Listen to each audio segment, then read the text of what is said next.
Moses here. I'm sorry I'm late. I put Promised Land into my GPS, but it took me to a strip club off of the New Jersey Turnpike. Okay? I don't know, is this the Promised Land? Like, if the Promised Land was a country western bar, I would have just been looking for Nashville for 40 years. I don't know. I know you guys are thinking, like, oh, Moses, you look like Santa Claus if he slept on a park bench. Moses, you look like Santa Claus if instead of bringing Christmas gifts, he brought the 10 Commandments, you know? Like, dear Santa, I would kill for an Xbox. You're like, you know how I feel about killing. Like, dear Santa, I love my neighbor's wife. You're like, whoa, you definitely can't do that either, right? Hey, was anybody else here abandoned at birth? All right, next joke, guy. No, when I was born, my mom, they're killing off the Israeli firstborn, so she put me in a basket. It was like a wicker basket, crate and barrel, and just sent me on down the river. And I think it was the right thing to do, but I don't know. I think I have a lot of trust issues because of it. Like, I grew up an Egyptian prince, and then later I figured out that I was like an Israelite. That's like the opposite of Fresh Prince of Bel-Air. It's like the other way around, you know? I do have issues with the trust. Any couples in here? Who up there? How long have you been dating? 4 years. 4 years, that's cute. My wife Zipporah and I, 150 years, okay? Simmer down, pal. Realize when you date someone for 150 years, it can be weird. Like, there can be kind of like communications issues, you know? Like, my wife Zipporah is like, oh, Moses, like, really cool. You let the Jews out of Egypt. Now just move the garbage cans to the front of the house, you know? Moses, another year you forgot my anniversary, okay? We have some issues. Like, the other day, I told her I saw a burning bush, and she was like, this is gaslighting. I doubled down too. I was like, no. God was talking to me through the burning bush. And she's like, now you're also crazy. I don't know what to tell you about that one. I do the Red Sea thing is an interesting one.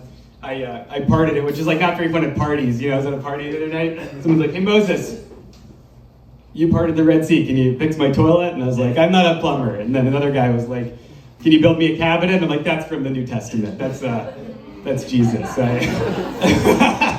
You guys like the Bible. You guys are going, and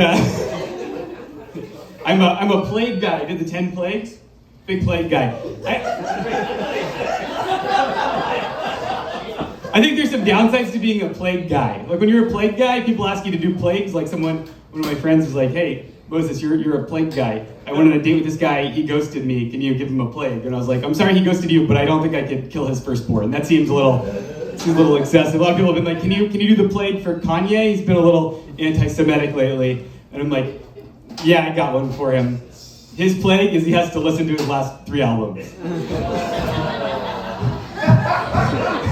We all had to do it. I mean, I'm from the Bible and I couldn't even stand Jesus as king, okay? Like, let me tell you. I don't know, I think, anti-Semitism, any form of hate is bad. As a Jew, I'd be remiss not to talk about anti-Semitism. I tried a particularly troubling bout of anti-Semitism last year at Trader Joe's. You guys do Trader Joe's? Yeah. In my day, we just called it trading. Yeah, that was how we did things. By the cash register, the Hanukkah candy, the Gelt? They had the Gelt laid out, except for they weren't calling it Gelt. They were calling it Coins of the World. That's pretty bad, right? This is Gelt. You can't take it from us. It's one of the 3 most important Jewish currencies after shekels and Boca Raton timeshares. Like, don't take this from us, Trader Joe's. That's crazy. That's like if you went to like Target during the Christmas holiday and they had the Christmas trees out, but they were just calling them living room forest. Like, that would single-handedly kill Tucker Carlson, is all I'm getting at. If you think the Moses story is crazy, I don't even think it's the craziest biblical story. The craziest biblical story is the Cain and Abel story. It's not because he killed his brother because you should have. It's that he thought he could get away with it. Like, at this point in human history, there are 8 people on Earth. Like, who else could have done it, right? Like, Cain really thought he could sneak a fast one on God, right? God's like, hey, Cain, you seen your brother? And Cain's like, who am I, my brother's keeper? And God's like, well, I talked to the other 6 people, and they haven't seen him either, so... He's like, I don't know, man, it's a pretty crazy time to be alive. I was watching the news last night, it looks like the Jericho Strangler's back on the loose. And God's like, I haven't even invented the news yet. That's guilty as charged. Well, this has been a lot of fun. Normally, as a comedian, you're supposed to get out on a really big laugh, but I think I've done enough leading 40 years in the desert. I think let's see. All right, do you want to hear one about the doctor's office, and then I'll go home? Okay. As Moses, I don't think anything they do at the doctor's office is real. You go into the doctor's office, and the first thing they do is they choke your arm with a pool floaty, and then they tell you you have high blood pressure. It's like, doctor, I didn't have high blood pressure before I came in here. Here's what you did. Deep throat a popsicle stick, hit my knee with a tomahawk. You charged me a $40 copay, okay? I didn't have high blood pressure before I came in here. I went to the doctor this week. I found out I have psoriasis on my left elbow and both of my knees. Doctor asked if I'm down to my knees a lot. No. I was like, doctor.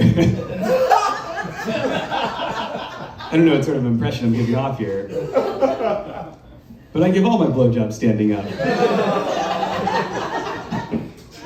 Surprising, right, guys? You didn't think I was insured?